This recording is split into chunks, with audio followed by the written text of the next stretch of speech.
ఉన్నటువంటి ప్రజాప్రతినిధులు సైతం రాజీనామాలు చేపించే స్థాయిలో ఆనాడు తెలంగాణ ఉద్యమం మనం చేసినాం.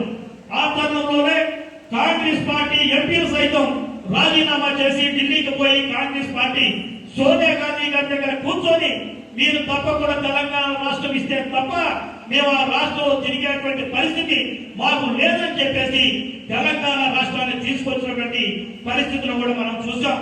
ఈనాడు ఈ తెలంగాణ రాష్ట్రం వచ్చిందంటే అది కాంగ్రెస్ పార్టీ పెట్టినటువంటి ధైర్యం కూడా మీ అందరికీ తెలియజేస్తా ఉన్నా.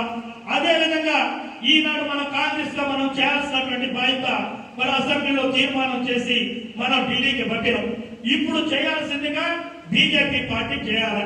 ఇవాళ బీజేపీ పార్టీ అంటది, ఇవాళ కాంగ్రెస్ పార్టీ ఈ రాష్ట్రంలో ఉన్నటువంటి బీసీల మీద చిత్తశుద్ధితో బీసీల పక్షాన నిలబడాలని కాంగ్రెస్ పార్టీ చేస్తే మరి చేతకానటువంటి బీజేపీ పార్టీ దీనిని కూడా విచ్ఛిన్నం చేసి ప్రజల దగ్గర అపోహ తీసుకొచ్చే ప్రయత్నం చేస్తా ఉంది.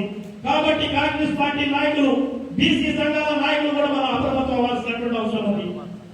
ఏదైతే వాళ్ళ ఢిల్లీలో ఆర్టికల్ 9 లో మరి మీరు చేర్చాలి, మేము పంపినటువంటి తీర్మానాన్ని మీరు ఆమోదించి బీహార్, తమిళనాడు తరహాలో తెలంగాణ రాష్ట్రంలో రిజర్వేషన్లు అమలు చేయాల్సినటువంటి బాధ్యత బీజేపీ మీద ఉంది. కాబట్టి ఈ తెలంగాణ రాష్ట్రంలో ఉన్నటువంటి బీజేపీ నాయకుల వల్ల మేము విజ్ఞప్తి చేస్తా ఉన్నాం.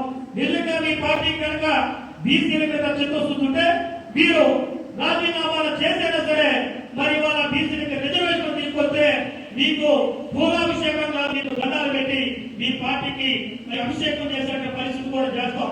కానీ ఇవాళ బీసీల పక్షాన కాంగ్రెస్ పార్టీ నిలబడితే మరి వాళ్ళను కూడా తప్పుదో పట్టించేటువంటి ప్రయత్నం కనుక మీరు చేస్తే ఈ తెలంగాణ రాష్ట్రంలో బీజేపీ పార్టీకి పుట్టగతులు కూడా లేకుండా చేసేటువంటి బాధ్యత ఈ సమాజం లోపల బీసీలుగా మేము తీసుకుంటామని చెబుతా ఉన్నాం.